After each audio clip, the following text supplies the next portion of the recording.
Welcome to another episode of Two Brothers, Same Mother. Of course, we got Sheik here, and let me set this up properly. There we go. You can see both of us now. And then we got AJ on the other side. What is up? So, what some people, technically it'd be considered an upset, but not really. A nice gutty win for the Birds on Sunday. One of those games. It seems like teams want to try to figure themselves out. They should win a game that the stats and everything says that they shouldn't. And this might have been the Birds game this year, where everything, if you look on paper, says that the Panthers should have won the game, and the Eagles did. What's your thoughts on that? I wouldn't say gutty. I would say lucky. That Sam Darnold converted back to his old Jets ways at playing quarterback, because he prior to this past Sunday, he had actually been playing pretty well. But it was gutsy at the same time too. I'm just being very negative at that. For every gutty win, you got to get a little lucky too. This was not a shootout, nor was it a defensive battle. It was a battle of two bad quarterbacks offenses missing their spots for 3 quarters. Yeah, it was bad offensive play calling and poor execution by two offenses. That's what it came down to. I'm not gonna lie. Even with everything going on, I thought we were really gonna lose, especially when they start going down. They went down. I think we were up 15-6, and they were up 15-6, and I was like, man, they getting ready to go up 22-6, and we ended up, I think Slay around that time got his second interception around that time. And even then, I still was like, Well, I think the offense looked really, really bad. It looked really out of sync. And everything, and I think out of sync is the right word, because it wasn't necessarily like, Jalen was playing awful, but he was missing his spots. It was just, ugh. I would say awful. Jalen, yeah, when you mix. He was having a bad game. The play calling was awful. And it was like a combination of the two. I think what I was getting at was there was more than one thing you could blame, but definitely it was coach and quarterback. And on top of that, the line was struggling a bit once again for 3 quarters. And the defense was holding off a Panthers team, and they did get a big assist from Sam Darnold, missing quite a few open receivers. I'm going to start with some stuff. We're going to do some what went right stuff. And I'm actually going to start on the defensive side of things with just them holding the Panthers to 18 points and getting 3 interceptions and actually winning a turnover battle for a change. Not so much, because let's be honest, it wasn't a defensive shutdown game, but when they needed turnovers, they got it. Is this what you think Gannon had in mind as far as wanting to be ball hungry? That he wants to have a defense that's going to force turnovers, or was this just, hey man, Slay was out there, made two big plays where, he was kind of tricking Sam Darnold, and Steven Nelson got a gift? He really wasn't tricking Sam Darnold. It was horrible ball placement by Darnold.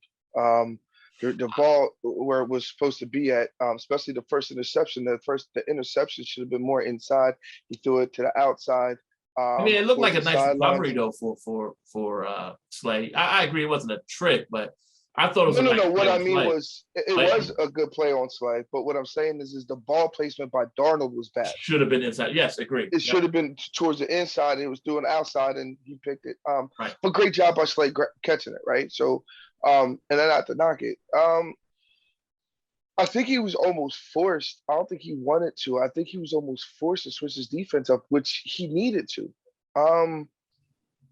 And one good positive, I've been hard on Gannon since week 3. You know what I mean? And at this point, Gannon's mama might have been booing him. Right. It was just bad. He was just so stubborn. But then when he mixed in, like, he didn't completely switch it to man, but he mixed it in a lot, and then gave Gannon gave Darnold something to think about. You know what I'm saying? So that's all we want. And when you do that, guess what? It allows that defensive line that's supposed to be the staple of our defense to get upfield and attack and make them move. But prior to that, every week before, like they're like, okay, this is how they set up. Okay, you just go here. Like you could just draw up a route to get to the zone. So a quarterback knew exactly where to go every time. But when you mix it up and then not sure if you're a man, you're a zone, if you're blitzing, you're not blitzing, like he did what he showed on Sunday, it actually works. It's amazing, like that concept actually works. One other good thing I want to point out is Hurts' attitude. One thing I think that anything else you could say about Jalen, his attitude has been pretty solid. And when you see a quarterback who didn't have his good stuff, not even close to having a good game, and when essentially when it was on the line, where the defense just kept on giving them opportunities to take the game, finally it seemed like Jalen started to come through, hit some throws, take off and run. It wasn't exactly Lamar Jackson on Monday night where he equated for 90% of the offense, which, I mean, that's just incredible. But it was something where, okay, the kid's showing his moxie. And, there's a lot of things that you could criticize Jalen on, and he's a long way with some stuff as far as especially his accuracy and some things with reads and things like that. But, man, that kid's moxie and just not wanting to give up and almost permeating that from his teammates too. Like it seemed like they fed off of him. Would you agree? Yeah. He's a leader. The kid, regardless if he doesn't have all the tools per se, but he is definitely a leader. He is a fighter. I like Jalen. Okay, but once he's still kind of a product, there's still things he's going to miss. But I think Jalen is going to be okay. One thing, even though Jalen was bad in the basically first 3 quarters, I'll say 2.5, because halfway through third quarter he starts getting better. Sirianni really wasn't helping his quarterback either with his play calling.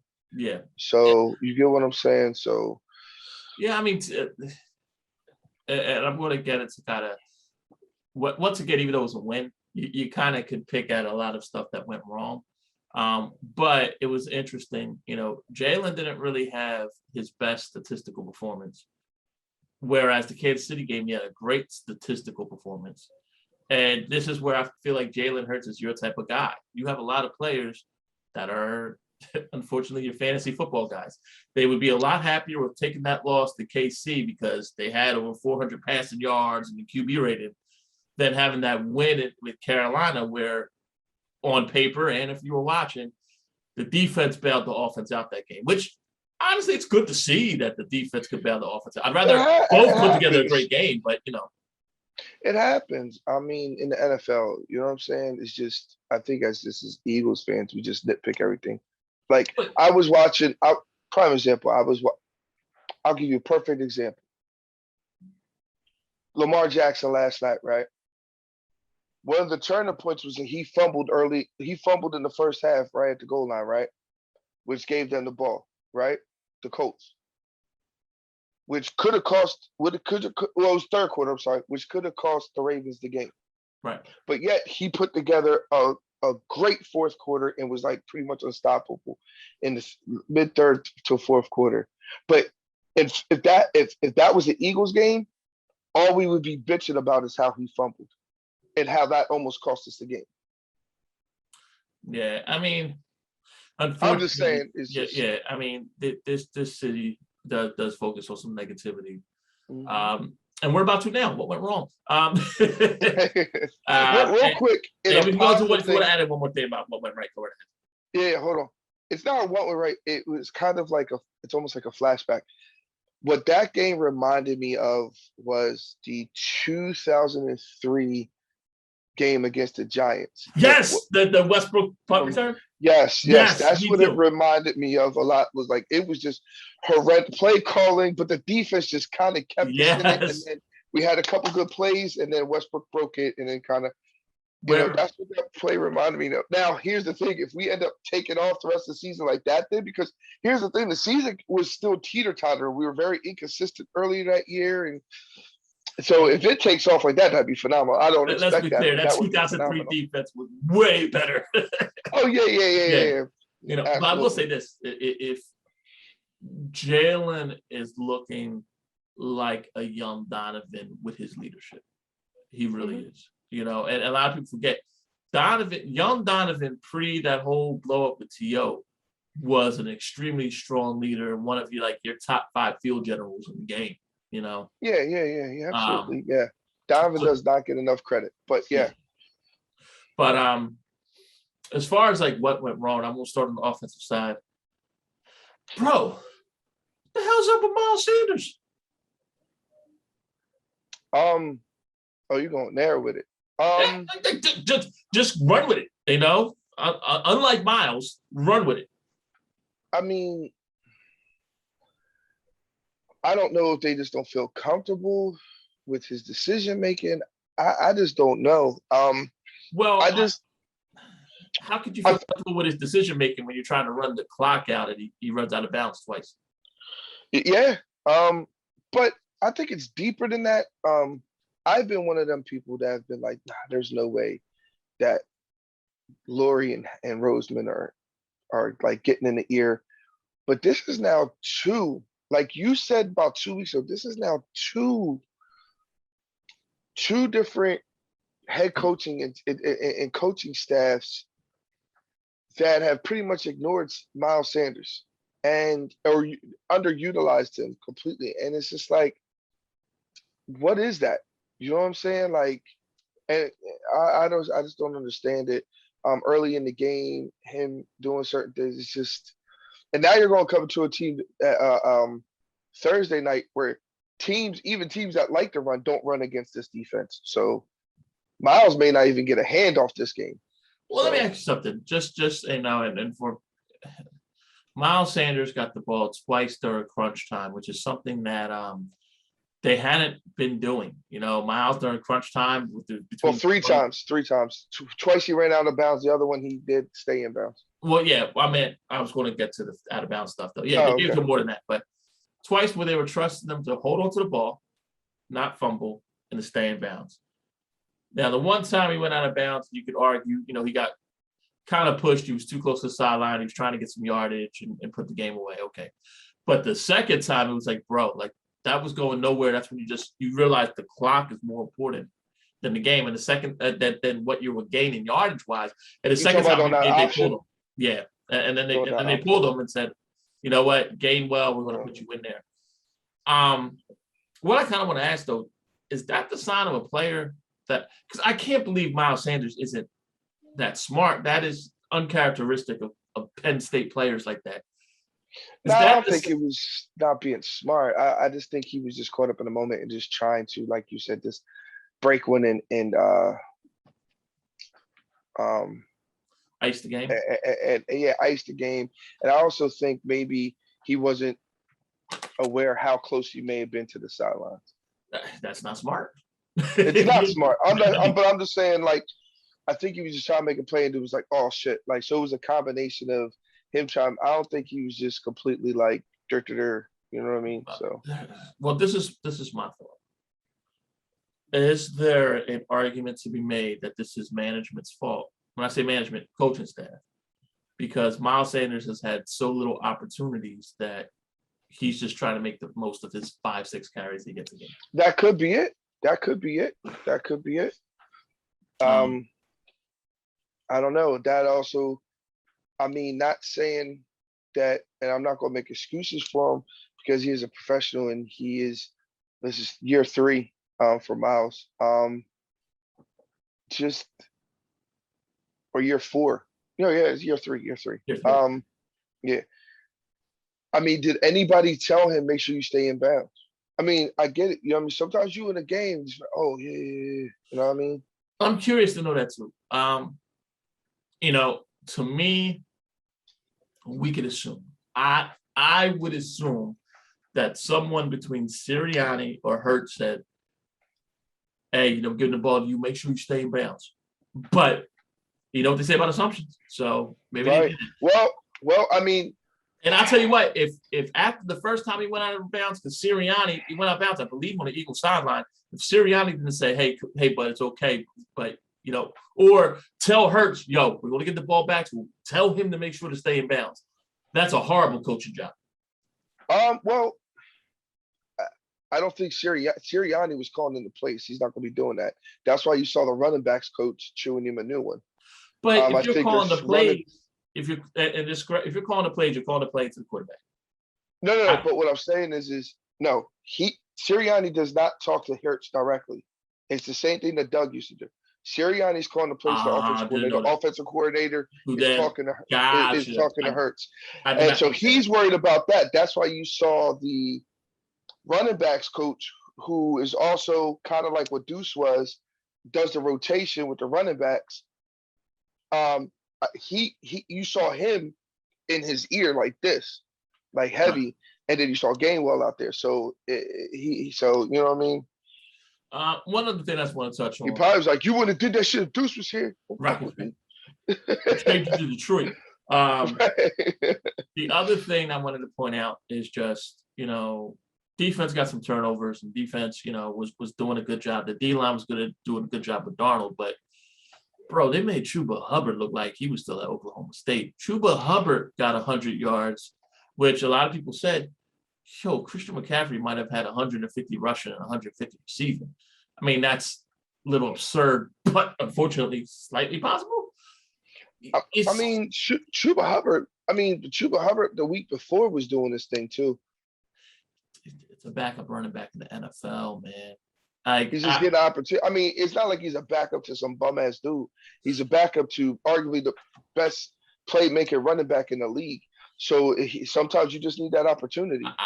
My point is, we have given up 100 yards rushing to a backup running back this past week. I believe Clyde Edwards-Helaire had over 100 yards rushing with KC. I'm not sure. He probably did. He might have. And I think Zeke had over 100 yards the week prior to that. This team, now I will say, and I'm going to see where you go with this. I do want to point this out. I mean, this team seems to be like, I'll let you get 6 yards of carry, and I'm okay with it with the defense. And with some changes that they made with coverage and stuff, that didn't change. Like, what do you do to make it so that way that Leonard Fournette don't have 120 yards rushing? I mean, Hubbard really didn't do a whole lot in the I mean, he did most of his damage in the first half. He did okay in the second half, but you could definitely see there was changes, and there was definitely you know, like, because it got to a point to where they weren't really even driving on us after. That's how we was able to run and come back. You know what I mean? We were forcing them to punt. We were forcing them to 3 and outs. So they did shore it up, but I think did the defense shore it up, or did they finally say, you know what, TJ Edwards, you play linebacker, and pull my man from Minnesota off the field? I I'll tell you who really played well and kind of made some of the difference and had his most snaps as a professional was Davion Taylor. Davion Taylor looked really good. He did. I mean, especially the one play where it was like a screen, I believe. It was a swing pass, yeah. And he caught up with. I mean, that was really nice. But right. I mean, if the ball Davis or Singleton's in that situation, that's probably a 15-yard gain, and he kept it to I think it's like a 1-yard gain. I will say, I mean, look, I'm not big on Pro Football Focus or a lot of these stats that show certain things, but in this one particular fact, I think the stat and analytic and the eye test both agree. Eric Wilson has been shown to be the worst linebacker in the NFL so far when it comes to playing the run. And Eric Wilson saw the field less and less. You saw TJ Edwards in there. You saw a little bit of Sean Bradley. Davion Taylor was in there a little more. And they weren't all in there for him. You know, Jannard Avery was in there. But it seemed like the defense played a lot better when the guy we were all excited about that we signed in the offseason was off the field more. Yeah, he's not good. He's not good at all. I mean, listen, if you're gonna put him in a mix, fine, but I definitely feel like I would even be cool if the Eagles decided like how they were doing with Wilson and Singleton to try to switch it up against this team with a big back like Fournette to switch it up with Taylor and Edwards. I mean, Edwards definitely needs to be out there on the quote unquote running downs. You know what I mean? On the short yardage situations, anything like 5 yards or less. You know what I mean? He definitely needs to be out there. So let me ask you something. You had made a statement last week that the team should make a statement and cut Derek Barnett. hmm Although it's not the same kind of statement, because Derek Barnett has played a lot of selfish football and stupid penalties where Eric Wilson's just not good. You see in the future, if Eric Wilson ends up being on the bench, this team, because he's on a 1-year deal, they just say, you know what? Peace.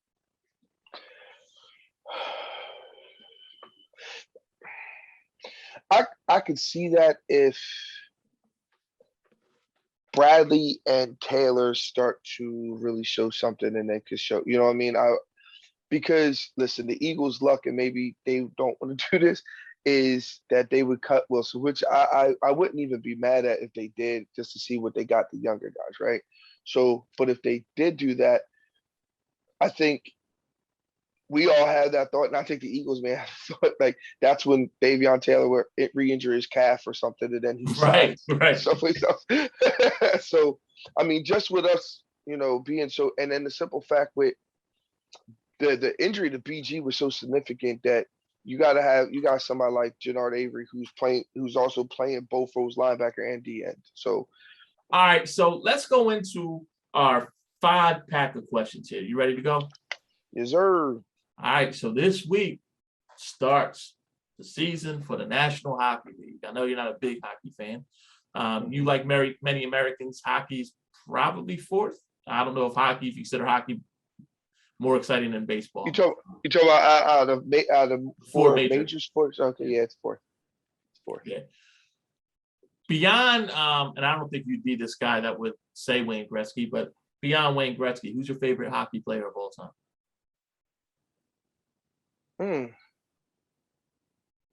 Because you are a sportsman, so I mean, you still pay attention here and there, Yeah.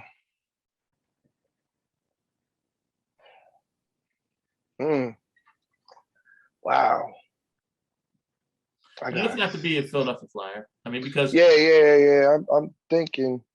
One of the things I will say, I feel like what got me into watching hockey was honestly the video game stuff, playing on Genesis and all that. So, sometimes it could just been a favorite player that you're playing on that. I used to really like Yzerman, the Red Wings. Steven Yzerman, who now the GM of the Lightning, who are going for a three-peat, the first three-peat since the early '80s Islanders. So I used to really like him.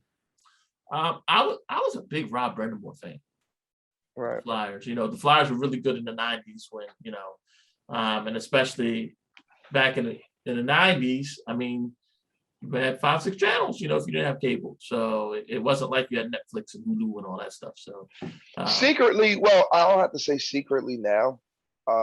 Another guy I used to really, really, really like was Jaromir Jagr. Yeah, I just say that. Penguins all the way through. Yeah. Yeah, Jagr, he played for the Flyers for 1 year. I don't think I've ever seen a guy. Actually, you know what? I'll go with that. Let me make this my second question. Is there a guy you can remember that was hated by a fan base so much and in a matter of one season became a fan favorite like Jagr was with the Flyers? Oh, shit. It doesn't have to be Philly. It could be anybody. Well, it's hard to take the temperature of other fan bases for the most part. Right. I mean, we don't know exactly. I mean, there's one other I could think of that's kind of obvious that was kind of like Jagr, that went from I can't stand this guy to we love him so much. But I'm gonna see if you think of him, because when I say him, you'll be like, yeah, that makes sense. I'm probably gonna say there's one, I want to say maybe Rod Woodson. From the Steelers to the Ravens? Yeah. That's actually a nice one. was thinking Minnesota went to the NFC Championship game with this Brett Favre guy. Yeah. Minnesota hated him. And I mean, those Viking Favre jerseys, you could have got one. You know, it was just super popular because he had a hell of a season. You know, so that was. I guess you could say also Deion when he went from San Fran to Dallas. Right, Deion. Well, the thing was, you could go all three: Atlanta to San Fran. Because remember, San Fran and Atlanta were in the same division at that time, and then he went from San Fran. Well, I think with Deion, because Deion was only with San Fran for 1 year, it didn't build up as much. I'll tell you a guy who I've been told, it was a little before my time, but supposedly Yankees fans hated Darryl Strawberry because Darryl Strawberry was a Met. And then when he came to the Yankees in the 90s, it like flipped. You know what I mean? Speaking of that, an opposite, Lenny Dykstra. Yes. Yeah. The Phils hated, well, anything that the Phillies hate, you know? Yeah. So and then he's like, well, on the field, he became one of the most beloved. And then after his career was over, he's hated by everybody now. Yeah, so. Lenny's hated by himself, you know? Yeah, right. We're 5 weeks in? Yes, we're 5 weeks into a 17 game season, 18 weeks. We're going into week 6. We just finished 5. So this is going to be a 2-parter. So I guess we're just going to have 6 questions. But fuck it, let it rock. Right. Who's your NFL MVP and who's your dark horse NFL MVP pick? I want to steal your MVP from last year. Your unexpected, and say right now probably Kyler Murray. Dark horse.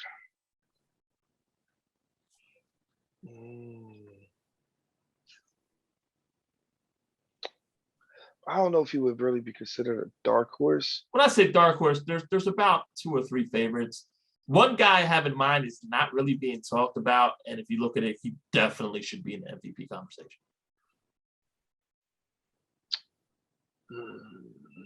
And it's someone that like you're like, yeah, like, you know, I would think he would be, but he's not really in the conversation now, and he should be by far.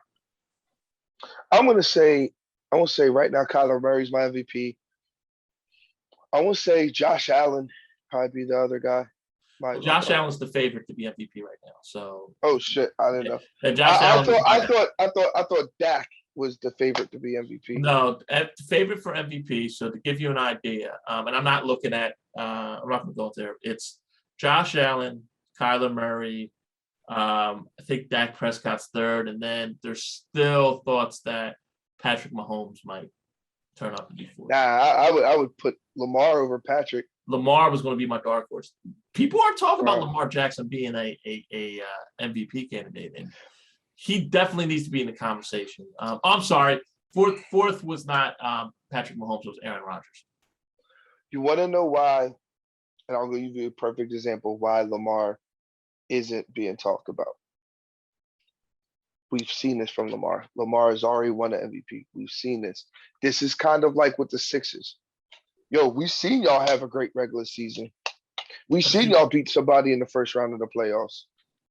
Let's see what are you going to do to take it to the next level? Now, granted, it's for regular season stuff, but it's, you get what I'm saying? Like, and that's just my thoughts on it. Like, I've seen Lamar win an MVP, and he is doing it more with his arm this year. He is playing very well from the pocket and stuff like that. But we've seen this from Lamar before. So, not to go down the NFL awards kind of path, but I'm curious, who's your defensive player of the year? And the reason why I bring it up is because there's a guy in Dallas that's just playing ridiculous, and I hope it's just a small streak and he stops being that good. Yeah, you don't have to go with Diggs right now as defensive player of the year. See, but you know he's a Cowboy. But you know who could be a dark horse though? Javon Hargrave. Javon Hargrave is a dark horse Someone said, matter of fact, it was not Brian Baldiner. Oh man, I can't think of his name. He does commentary all over the place, like a picture of his face. He was a journeyman lineman. He was on the Redskins. He comes on radio shows and does the NFL pregame with the Eagles in the preseason games. Ross Tucker. Tucker. He was an offensive lineman. That's what I said. Oh, I thought you said defensive lineman. No, Ross Tucker said Javon Hargrave right now, just in this small vacuum, is playing like the best defensive tackle in the league. He's playing better than which if you look, technically he is. A little bit. He's not better than that, but not technically. He's, as far as defensive tackles, he's number one in sacks. These are all. I'm just. Yeah, he has like 5 sacks, doesn't he, for the year? Six. Yeah, defensive. This is just defensive tackle wise. He's number one in sacks. He's number one in QB pressures. He's number one in tackles. He's number one in tackles for losses. There's one guy that is pacing to have more sacks than Hargrave. Now, technically, Hargrave continued to have 24 sacks from defensive line. Forget it. I don't care. From defensive tackle, from an interior line, no. Right. He's in the MVP list race. Right. But there's one guy on pace to have, I think, like 27 sacks, and that's your boy in Cleveland, Myles Garrett. No, Myles Garrett is just ridiculous. Right. So Myles Garrett, I think, is going to end up taking it, but yeah. Listen, the way that they picked on Diggs, I mean, I know he's a Cowboy, but that man was having an awful rookie year until he saw Wentz. It's amazing how that should always happen. Same thing with Victor Cruz. He wasn't sure if he was going to be on it. I mean, everybody always seems to have a breakout game against us. So, right, we've been October. Your favorite Halloween costume of all time that you had? Oh, my man. And we can throw it on out there if there's another favorite Halloween costume that you saw someone else have. You can throw that in there too. I don't care about nobody's costume. Man, I actually ain't gonna lie, man. I had some pretty dope costumes. Like the last year, I actually went trick-or-treating. Like the last year I actually dressed up trick-or-treating was 89. And that was Batman. I went as the Joker. I grew my hair out like an Afro puff. Mom took the hair, she sprayed it green. You were Batman, actually. Right. I had the Joker paint. Like I had a purple shirt with and we went trick-or-treating. So that one was cool. But I'll probably say my favorite one was I was a ninja. I had a full ninja outfit. Like I even had the shoes with the toes. Like I had the ninja outfit. Like that was pretty dope. Yeah. See, I mean, I always did the Dracula thing because I used to have a widow's peak, so it was easy to have the hair like that. But I actually looked dope as Dracula. I was always, but as an adult, whenever I dressed up as an adult, I was always big on comedy stuff. And so, although, I mean, I can't fit it now. I had a, from The Simpsons, Duff Man, the costume with the fake 6-pack, but it had a belt that actually held beers. So you could walk around with a 6-pack of bottle of beers and actually be giving them out to people and stuff. And it was pretty cool. It made for a real fun time. Actually, this year, speaking of Batman, I'm actually dressing up as Bane. So. Oh, okay. So I saw somewhere. I haven't dressed up since '89. Yes. The reason why you've dressed up since '89. I've put a wig on. Yeah. Or just been goofy. Well, I mean, on, I remember you having one costume, but it might be frowned upon nowadays with the Chihuahua and stuff. So I did have a Halloween party. Yeah. That had the shot glasses. Yeah, yes. Yeah. And the belt. Yeah. There was growing up as a kid, the cool thing was I always used to get those joints, which were awesome. I mean, if you put them on now, you're like, God, man, they hurt your face. Was the with the rubber band, and you had the plastic, what you call it, with the plastic thing you just tied over your clothes. every year it was something with that, but yeah, my boy has a Halloween party every year, and this is the okay. so this is the first year that I'm really like. Last year I had like a bootleg Darth Vader costume where I just had the mask. You know, what I mean, I didn't go all out, but this is the first year I'm actually doing an actual costume. Plus, this is the first year I think we'll have a ton of trick or treaters because it's getting over COVID and stuff like that. So Right. yeah, I might as well get festive. And the final question for the 5-pack of questions. With basketball season coming up, because of the fact that we are now at the point where it's very similar to, I want to say, the Eagles of the early 2000s, where the regular season doesn't matter. Mm-hmm.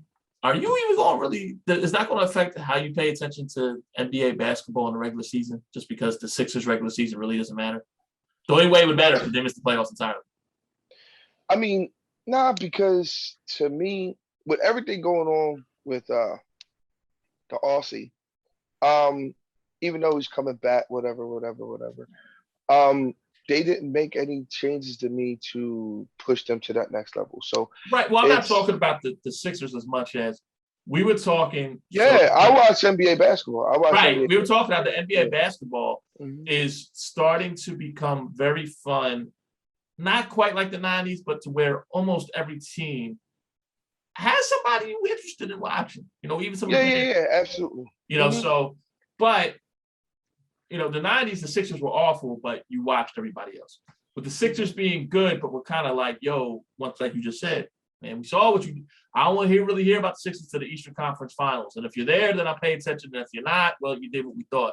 Like, is that going to affect if you see what Chris Paul's going to do in Phoenix, or how this new vamp Lakers are going to do, or this whole thing with Brooklyn and Kyrie Irving and all that, Right. Is that going to affect you as an NBA fan at all? No. So with that being said, I know I'd asked you some stuff before, but I'm just curious, what's the one NBA team, now that we're on the precipice of the regular season, that you're really interested in watching beyond the Sixers?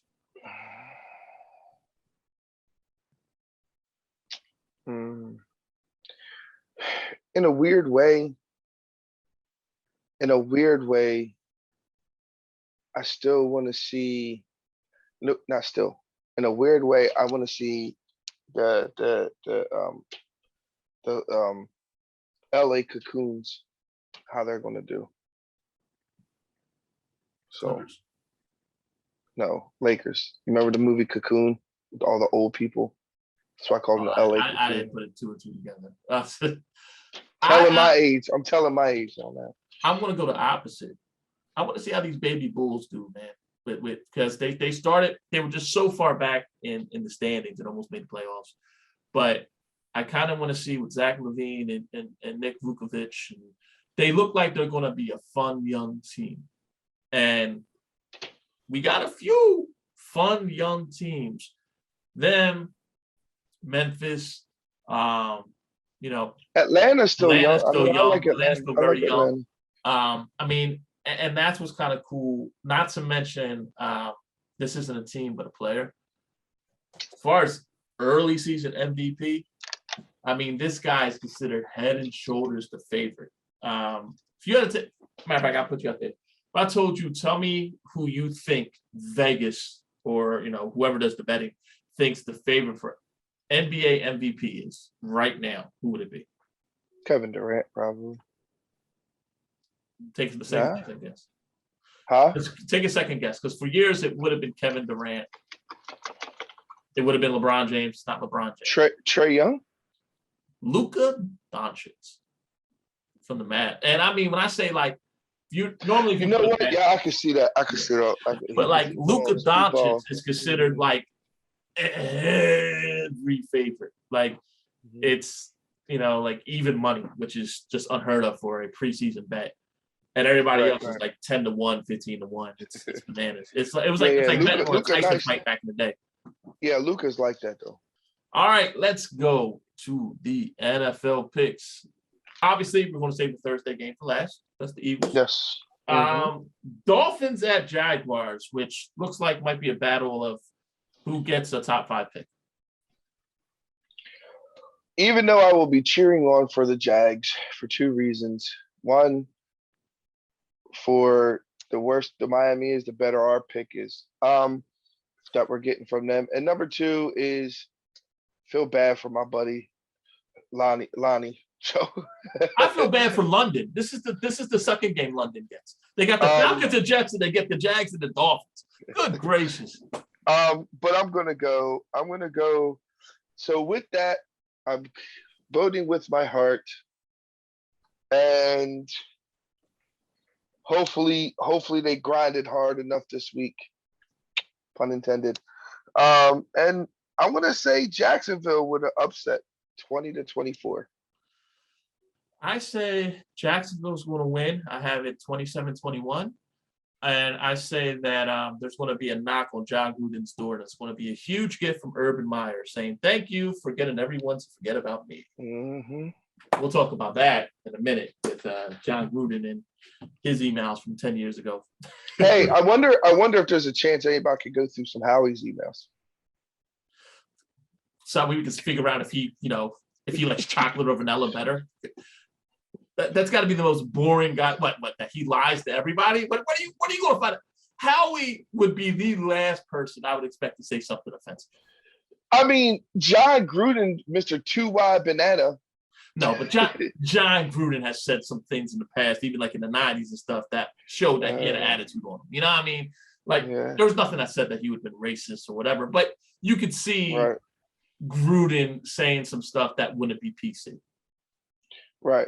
I mean, why are you going through Howie's emails? Might as well go through Sam Hinkie's too. It's about just as entertaining. I was just hoping maybe they could find something. I know So Vikings at Panthers, 2 teams that are only got same record as the Eagles, and kind of expecting that out of the Panthers, but the Vikings just really underperforming. I think McCaffrey might be back this week. So with Dalvin Cook. Shit. I have a question. And he's in Carolina. Carolina's defense is not just because it was their night. Their key defense is nice, man. Here's the interesting thing with Carolina's defense. I don't know if J.C. Horn's going to be back, but Stephon Gilmore, who they just acquired, should be playing. He'll be playing. So I'm going to go with Carolina 23-27.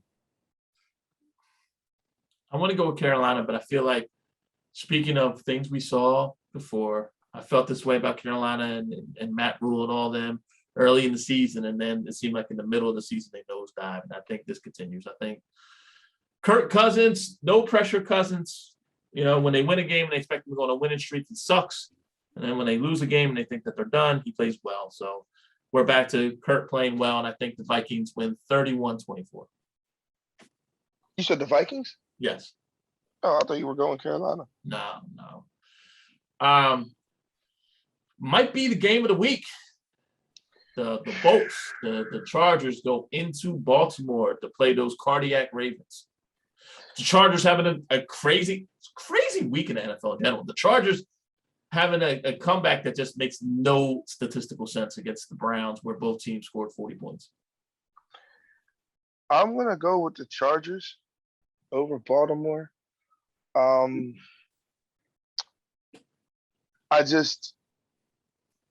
If Carson Wentz was able to carve up that Baltimore defense and able to get them downfield, a lot of the times, this Chargers team's definitely going to be able to do it. Carson Wentz, for some reason, though, has the Ravens number when it comes to putting up great statistics but not winning. I feel like every time he plays the Ravens, he looks good. Did he, though? I mean, last year we were getting completely destroyed, and the Ravens went into a dime defense halfway through the third quarter, and then all of a sudden we hit some plays. I mean, it really didn't. I mean, he almost brought us all the way back, though. Yeah, but either way, it's still. I just don't know. Do you think the Ravens defense is going to look? I mean, I agree with you. I'm picking the Chargers too, but is this the Ravens defense that we're going to see? Like, that's just average? I mean, Jared Goff torched them too. That's true. That's true. Derek Carr torched him too. Yeah. Oof. Yeah. Oof. Yeah. So Justin Herbert, but I got it in a close game. I got it 41-38. I got a 38-28 Chargers. I think Lamar's going to try to work some magic on the end, and Justin Herbert's going to be like, yo, bro, I ain't Carson. We ain't Frank Wright. I think Lamar's going to have a good game. Yeah, I mean, but I think that I just think Herbert has more weapons than Lamar does. So by far. And I think that Herbert, here's the other thing too. I mean, Austin Eckler has become a really, really good running back. Yeah. We thought Donald Pumphrey would be better than him, but we're not going to go there. But speaking of games where Donald Pumphrey might be playing, the Rams against the Giants, and the Giants might not have their quarterback, their top 3 wide receivers, and their starting running back. Yeah, I'm going Rams 31-14. Yeah, I have the Rams 34-17, so pretty similar. A game that might actually be more interesting than initially thought. Texans at the Colts. Colts looked really well after looking lost, for most of the year. Texas and Davis Mills. I mean, rookie quarterback doing that against Bill Belichick. I don't care what kind of defenders you had back there, was pretty impressive. What's your thoughts? I'll be honest with you, man. I think it's just taking time for the Colts as a team to gel a little bit. And they've got a little better the week before they actually had their first win, and a nice win. Last night, they almost beat and should have beat if it wasn't for a Herculean effort by fucking Superman himself. You know what I mean? So Cam Newton did not play last night. Yeah, right. Cam Newton. Yeah, Lamar. Cam Newton never looked as good as Lamar. I disagree. That MVP season, Cam Newton looked incredible. He took him to the Super Bowl. Lamar Jackson hasn't taken his team out of the second round. He's easy. One magical year. I think he had a really good, magical year. He had like a Rippin-esque type year, Right. But like Lamar's still ascending. No. What I meant was Mark Rippon could do no wrong that year. You know what I mean? But Lamar's still ascending because I was still critical of him after week 1 in the loss to the Raiders. About it seems like he still did the one read and then was out. And then Ravens Nation got on me about it. And then each week I'm watching him. Like last night, there was times where he just stayed in the pocket, just sat there. Especially it was the touchdown to Andrews and then a 2-point conversion to Andrews. Right. So Houston doesn't have anybody on that team to give that type of effort to beat them. And it's in Indy. I think actually the Colts are going to win this one 20-30. 20-30. Mm-hmm. 30-20. 30-20. I have the Colts with a 28-17.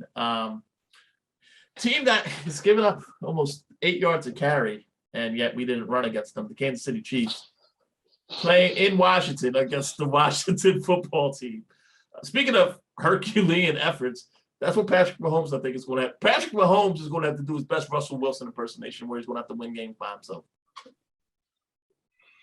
And they're going to do it against this team. They're going to win. I'm curious because Tyler Heineke isn't looking that bad, and that Washington offense isn't looking that bad. And the Chiefs offense shouldn't say that he's doing it by himself. He has Travis Kelce and Tyreek Hill, and all that. That's not chopped liver. I mean, Lamar Jackson would kill to have those guys. Yes. So but they won't have Clyde Edwards-Helaire. This might be one of those games where they combine for over 80 points. Actually, I got a 35-21 Kansas City. Nah, bro. I think it's going to be. I'm still not a believer in Heineke. I think it's going to be like 48-38. You still got Kansas City though? Yes. Okay. Yeah.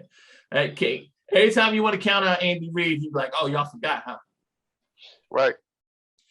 Oldest rivalry in the NFL, Packers at Bears.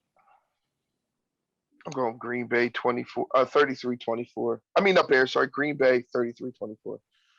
The Bears, Suck. I mean, hey, they got a decent win last week. I think the Packers are going to win, but I think it's a divisional game. It's a huge rivalry. Usually they go one of two ways. It's either a huge blowout or it's really, really close. And I think it's going to be really, really close. I think it's going to be 24-21, Green Bay. Okay. A game I don't think that's going to be relatively close. Bengals at Lions. Yo, I'm a believer in the Bengals, man. I'm going 28-13 Cincinnati. Going Cincinnati, but I think it's going to be 28-21. I'll give Dan Campbell this. All this stuff about the knee biting or whatever, yo, that team's not tanking. Not when the head coach cries on the podium. Like that, he wants to win so bad, but this ain't the spot, man. Which makes me, it's weird. I'm not leery of that game against. I have more confidence that the Eagles will beat Vegas, but I think that Halloween game against Detroit is a sneaky one. I still think we win. I do too, but I think that it's where it was almost a guaranteed win. I'm like, yo, we might have to cut that one out. Yeah, we might have to cut it out. Yeah. Speaking of 80 points, Cardinals at Browns. I think the second most fun game. This is going to be, I think, like I said, this is going to be another great one. I got Arizona pulling it out, 38-35. I think this is the one where Baker Mayfield goes to Kyler Murray and reminds him that I'm Mr. Oklahoma, not you. Woo! And I got the Browns beating the Cardinals 34-31. Okay. Especially after the way they lost to the Chargers, they're pissed. Yeah.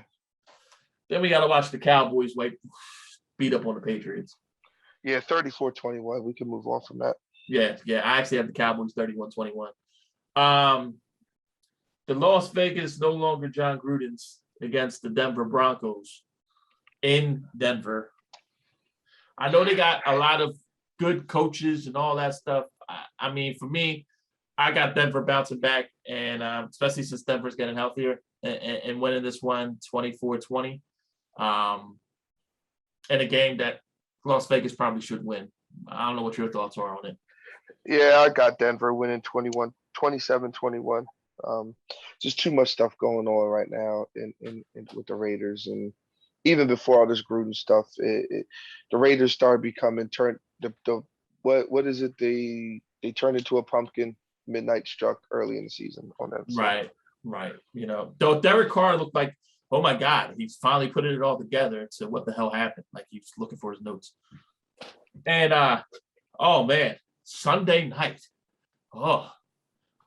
48-year-old Ben Roethlisberger against Geno Smith. It's going to be exciting. Oh, fuck, I forgot Geno was playing. Oh, so God. I got a question for you. I didn't even know Geno Smith was still in the league. I didn't even go front. So I got a question for you. Not about this game, but overall, because it looks like Russell Wilson might be out for up to 8 weeks. Let's say if the Seahawks, let's say he's out 6 weeks and the Seahawks go 1-5 or even 0-6. At that point, the Seahawks would be 2-9. Okay.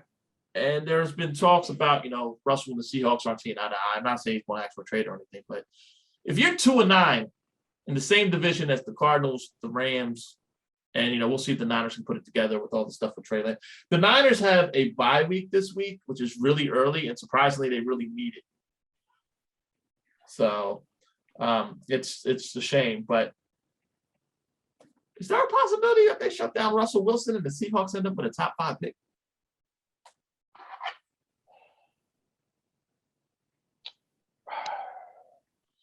Because here's the thing.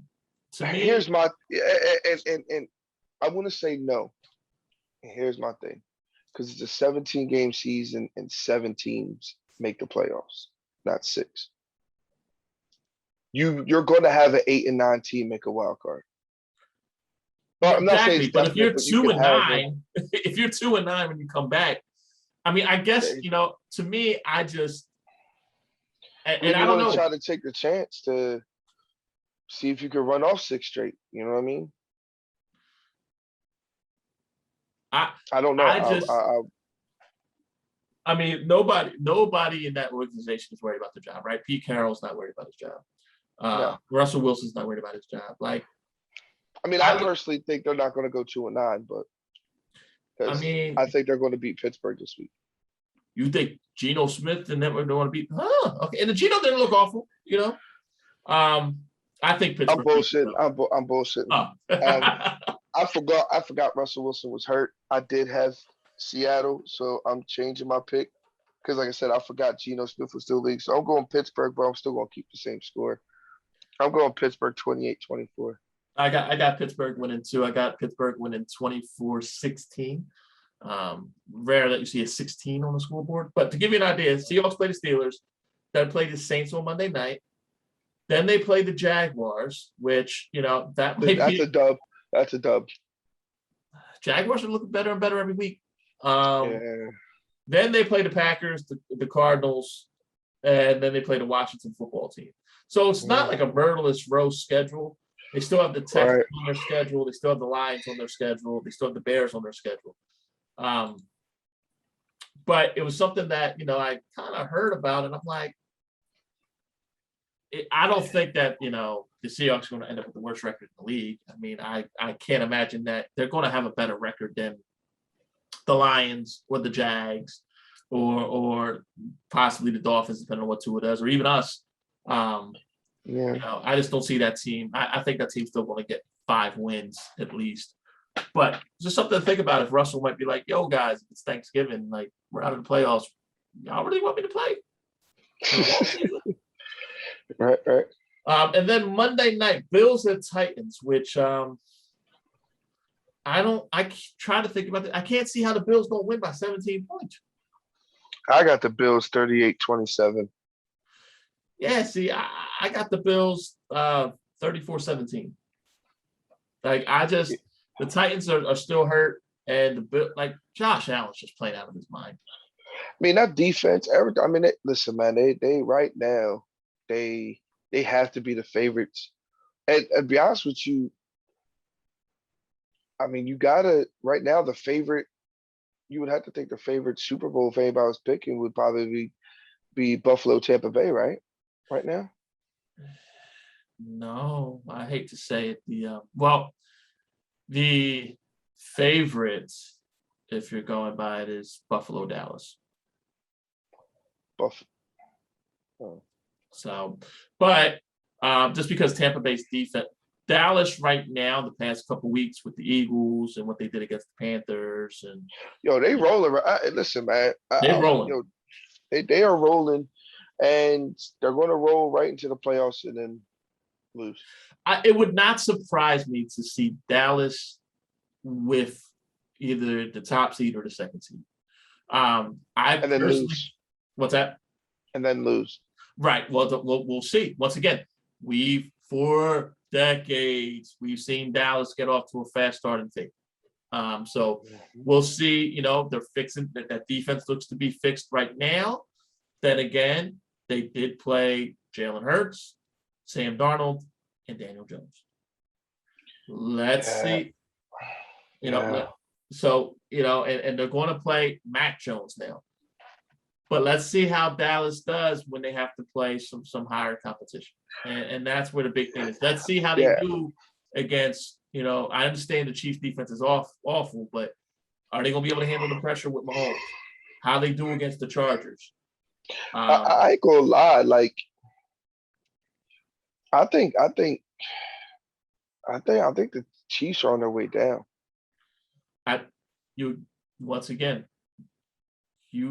Andy, that defense, they have to fix it because it's the Chiefs and the Seahawks have 2 historically bad defenses. We talk about us. The Seahawks are on pace to make every single team have the same kind of stats as that Patriots team that went undefeated till they lost to the Giants. And that was an offensive juggernaut. You know how hard it is to make every team look like a record-breaking offense? I just don't think Kansas, because before the season started, I was Baltimore, Buffalo, Kansas City, everybody else. I put the Chargers up above Kansas City at this point. I still put Baltimore as long as they got number 8 behind under center, Yeah, behind center. I think the Chargers win that division. Yeah. I think the Raiders, oddly enough, I think the Raiders might start doing better towards the end of this year without Gruden. I think the opposite. When I say that, I mean I think the Raiders might lose 6 straight and then like win like the rest. Yeah, I got you. You know, I you got see you. what I'm saying? I Like, got you. I think Denver will hang around, but to where they might get that 7th, But yeah, I'm with you. I think Kansas City has the offensive firepower, but it wouldn't surprise me if Kansas City was that 7th team too. I mean, right now, here's the thing with the AFC. In the East, it's the Bills. And you can just stop, right? Right. And then you got the North with the Ravens and the Browns. And then, okay. And don't forget about Cincinnati. Maybe Cincinnati. And then you got Cincinnati, right? So, yeah. And then in the South, you have iffiness with Tennessee and the Colts. That's it. Yeah. That's it. Yeah. And you pointed up a good point about Carson and all that. Carson had no training camp. He wasn't able to really practice, and then the vaccine and all that. So this might be the start of them starting to roll. But the AFC, for all that AFC is so good, not really. They're just top heavy. There are 6 teams in the AFC that, the Bills and the Browns and the Chargers and the Ravens are really, really decent. And then it's you said the Browns. Then you got the Chiefs offense, which is incredible. And then you have the Bengals, which is up and coming, But then they're still better than the AFC. They're still better than the NFC. With the and then you look at the NFC, you got the Rams and the Cardinals. You got the Bucks. The Bucks are not as bad as the Chiefs on defense, but they have an okay defense. And then you have the Packers, and you have the. No, the Bucks defense is legit. The Bucks defense is legit. I mean, they haven't been that good this year, and I thought of that as just injuries. Now they could put it all together, but right. But I mean, they still don't give up rushing plays, and you can't run on them. Don't have to. Can't run on them. So but when I say that, this will be the game Sirianni will try to force the run. Right. A team that is open for the pass, that's bad against the pass, they're going to try to fucking. Let's just get into that. Bucks, Eagles. What are you thinking we're going to see here? Man, I don't know. Listen. Jonathan Gannon has to play defense like he did in the second quarter in this game. You cannot sit there in that little bullshit zone that you've been running the previous 4 fucking weeks with this receiving core. You just cannot. And with Tom Brady back, I don't give a fuck if he got a bad thumb or not. That nigga could, with 2 fingers, excuse my language, 2 fingers could pick us apart fucking with that receiving core and that bullshit ass defense you be running. So why is this picture Tom Brady dropping back and just bro, and still throwing it 40 yards? My man, with a pinky and a thumb. That's all he needs, a pinky and a thumb. Oh. But you know what I'm saying? It's so don't do that. So I'm hoping that you run somewhat of a defense like you did against Carolina. Here's the one interesting thing. I don't want to see this. It's one thing I've seen with Sirianni. It's like me with fucking gummy worms, right? Just want to eat a couple, but I just grab handfuls of it, and it's like I overindulge. So it's like, dude, spread that shit out. Against the 49ers, it was bomb, bomb, bomb, bomb, bomb. You know what I mean? And then the next week, it was, I don't know what's going to work against Dallas. You know what I mean? And then it was it's like he overindulges too much in one area. This past week, Jesus Christ, he ran screens nonstop. Bro, you got to put it all together. You gotta mix it in. You Well, gotta. here's one interesting thing. I'm not saying they would shut him down, but Darius Slay, Steven Nelson, and Avonte Maddox could keep up to where with a Mike Evans, a Chris Godwin, and Antonio Brown. Where I feel a lot better about that tandem, that 3 quarterback tandem dealing with those 3 wide receivers than any 3 quarterback tandem we've had in the past decade. That is true. You know, that is true. Now, with that being said, I'm not expecting them to shut them down. I mean, Mike Evans is on his way to the Hall of Fame.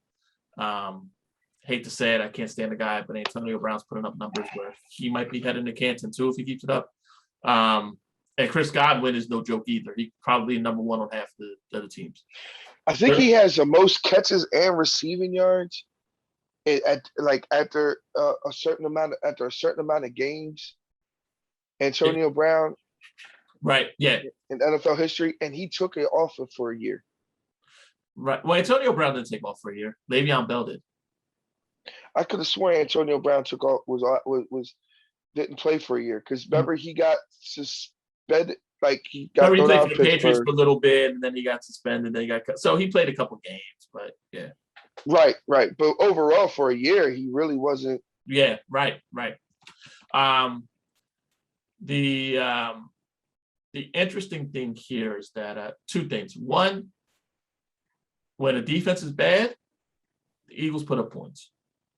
When the defense ends up being somewhat good, it seems like they shut them down. They look lost. Mm-hmm.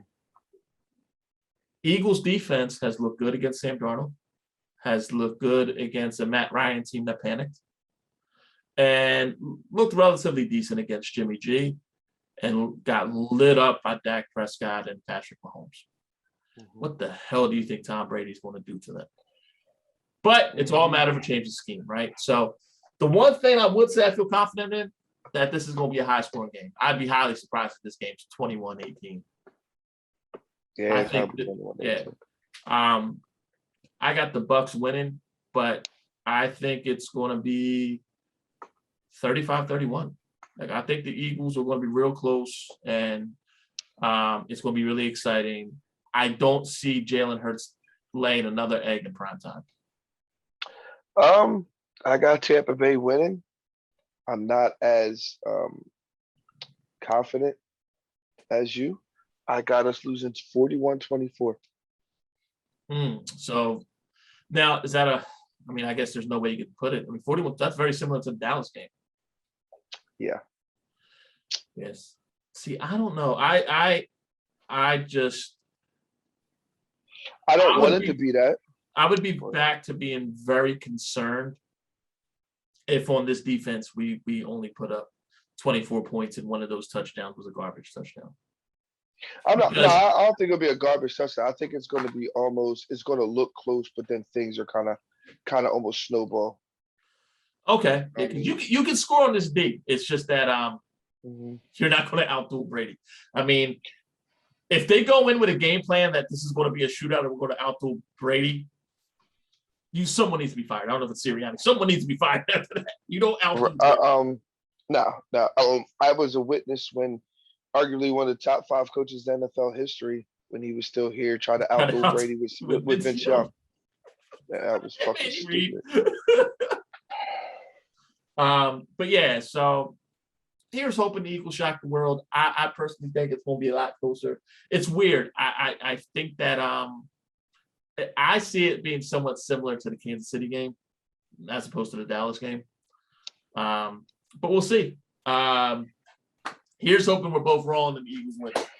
Yeah, absolutely. But that's our show. I want to put one little caveat in here. Okay. So we did it for one week, and hopefully we'll be able to do it, later on this week, where we did some betting advice, right? Uh-huh. Are you familiar with what a same game parlay is? It's like kind of almost, in order for you to win, everything has to happen. That's like a parlay. Same game parlay, and I'm just logging into my account, is when 2 or more things need to happen in the same game for you to win the bet. But you have better odds. So let's say if I bet $10 on the Eagles to win, I would get, I would win $10 if that's what it is. But if I bet $10 for the Eagles to win and that they would combine for over 49 points, I might win $25 because, so this was, I did what I consider a ridiculous little parlay, if it comes up, on this game. So I just wanted to point it out and tell me, how crazy you think I am. So I picked this game to be both teams to combine for 49 or more points, for Miles Sanders to have under 62.5 yards rushing and receiving combined, for Leonard Fournette to have over 61 rushing yards, for the Eagles to either win or to lose by less than 17 points, and for Jalen Reagor to have under 36.5 receiving yards. And that was for my friends that are into the betting world. That was at 1,600 to 1. So a $25 bet wins you $400. That's not too bad. The one thing I'm concerned with is that you could have Jalen Reagor could have one catch for like 50 yards. I'm so tired of Jalen Reagor. He just needs to turn into like he's just Josh Huff 2.0. Yeah, so I personally think if Huff doesn't had a little bit of a brain on him, would have been somewhat decent. And I'm not saying that Reagor. Listen, if Reagor's a 4th or 5th round pick, we're really not bitching. Right. The simple fact that he's a 1st round pick. I'm done with the Reagor experiment. Well, I think we could be done with the Reagor experiment because we see what Quez is doing. Exactly. So you got I think you need to start Quez and just give him a shot. Excuse me. Quez and what you call it on the outside of Devontae. I just look real quick. Mm-hmm. We only disagreed on 2 games this week. So what did we disagree on? We disagreed on the was it the Browns game? Browns, Chargers, and what else did we disagree on? Vikings, Panthers? No, Miami, Carolina, Minnesota, Carolina. Yeah, that's Vikings, Panthers. Oh yeah, Minnesota, Vikings, Carolina. Yeah. It's all good. Oh Minnesota, no, did we disagree on Dolphins, Jags too? No, we both picked Jacksonville. Oh, okay. Yeah, that's right. You said they were going to grind out a win. Shout out to Urban Meyer. Shout out to Urban Meyer. But yeah, I just thought normally when you do like same game parlays that are like, oh, these big odds, there so many ridiculous things need to happen. But when I looked at some of the stuff I was putting together, I'm like, I could see Tampa Bay might score 49 points by themselves, depending on if Gannon comes out in his zone defense. Once again, the Eagles keep on giving up 100-yard rushers. So Fournette getting 60 yards rushing. Miles Sanders, I can't see him getting 60-some-odd yards rushing, and they don't use him in the passing game. Right. We'll see if Reagor even has a catch. Like, that all realistically could happen. Yes. So, by the way, just to tell you, I had a bet last night. Now, like I said, I bet like $10, $20. Carson Wentz rushing yards under 10.5. And he only rushed for 6. I was going to say, what, he got 11? No. But, he had 2 sore ankles. What do you think the man's going to do? But, yeah, man. So that's our show. Don't forget, like and subscribe. We'll be posting stuff on our Facebook page as well. 2 Brothers, Same Mother. We're going to try to put a betting segment up, too. If you're watching this whole show, beautiful. Glad that you are. But if you just want to take it in small chunks, if you saw on our YouTube page and in our podcast, that's where we want to be doing it. So that way, if you just want to get into, how AJ feels about hockey or whatever with our 5-pack of questions or just our picks and stuff, you can have that with you.